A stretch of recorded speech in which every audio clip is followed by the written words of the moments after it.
नमस्कार, मी अंकिताच रेसिपी मराठीमध्ये तुमचं खूप खूप स्वागत आहे. तुम्हाला सांगते ना, की हा कोळंबी भात इतका मस्त लागतो ना, की एकदा केला की तुम्ही नेहमी असाच कराल याची 100% गॅरंटी. करायला खूप सोपा आहे. कोळंबी सोडली ना, तर सर्व जिन्नस आपल्या घरात उपलब्ध आहेत.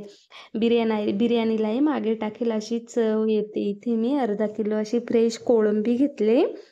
स्वच्छ धुवून त्यातलं पूर्ण पाणी असं काढून टाकलंय.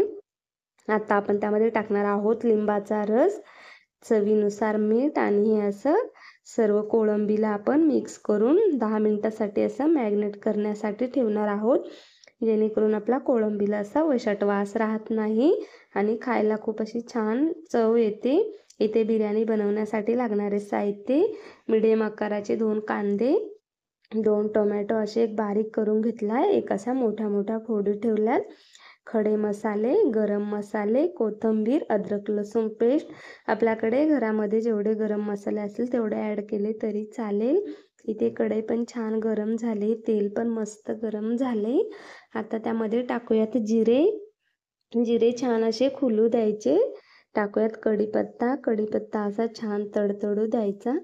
कढीपत्ता असा छान तडतडला की आपण त्यामध्ये टाकणार आहोत खडे मसाले असे 1 मिनिटासाठी आपण तेलामध्ये परतून घेणार आहोत. खडे मसाल्यांचा पूर्ण स्वाद असा तेलात उतरला जातो. आता आपण टाकूयात त्यामध्ये बारीक केलेला कांदा. आपण बिर्याणी बनवण्यासाठी जसा कांदा तेलामध्ये तळून घेतोय तसाच आपण हा कांदा इथे तेलामध्ये परतून घेणार आहोत. आपण अशी झटपट बिर्याणी बनवणार आहोत, त्यामुळे इथे मी असंच कांदा परतून घेणार आहे. एकदम असा लालसर होईपर्यंत परतून घ्यायचा. इथे बघा आपला कांदा एकदम असा छान परतून झालाय. आता त्यामध्ये टाकूयात अद्रक लसूणची पेस्ट आणि हे कांद्यामध्ये मिक्स करून घेऊयात. खूप अशी सोपी पद्धत आहे आणि अशी झटपट होणारी अशी रेसिपी आहे. आता आपण त्यामध्ये टाकूयात एक बारीक केलेलं टोमॅटो आणि हे असं एकजीव होईपर्यंत आपण मिक्स करून घेणार आहोत. कांदा आणि टोमॅटो मस्त असं एकजीव करून घ्यायचं. इथे बघू शकता एकदम असं छान एकजीव झालंय. आता आपण त्यामध्ये टाकणार आहोत गरम मसाले, धना पावडर, हळद, लाल तिखट, लाल एव्हरेस्ट आणि आपल्याकडे जे गरम मसाले असतील घरामध्ये ते टाकायचे. आणि आता हे मसाले 1 ते 2 मिनिट असे परतून घेऊयात. तेल सुटेपर्यंत मिक्स करत राहायचे.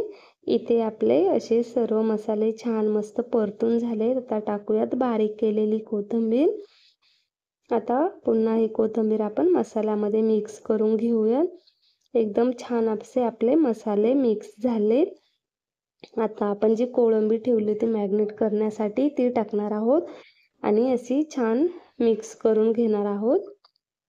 कोळंबी पूर्ण 2 ते 3 मिनिट अशी मसाल्यामध्ये परतून घ्यायची.